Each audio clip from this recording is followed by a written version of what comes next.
Diresaun Jeral SEFOPE husu kandidatu traballador sira atu nafatin atualiza Dokumetus, hodi hein oportunidade husi empregador sira.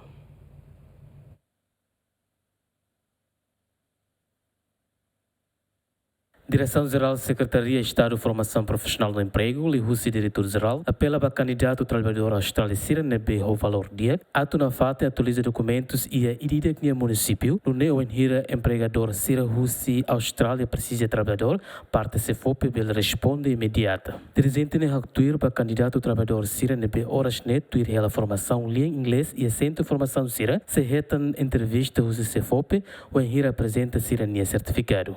Também a empregador precisa qualquer tempo e tem que responder. Nebe e tem candidato sendo baru labar ne tambah senia dokumen daruma laiha. Narang iha mas batil laiha. Então ita avisa para senia dokumen senia tem que update na fati. Baiklah.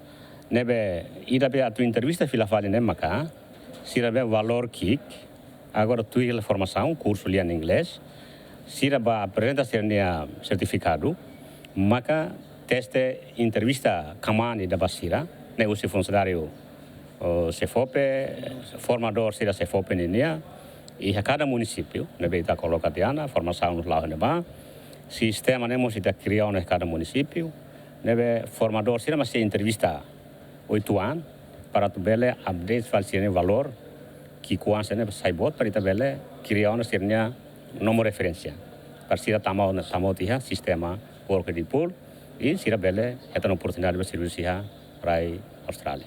Tuir informação de BZM na cessa e a tempo badak se for se fosse data para candidato trabalhador australiano sira nebe o valor que o dia tama certificado curso nebe retan husi centro formação sira. Matheus Romário, Agostinho da Costa, GMN.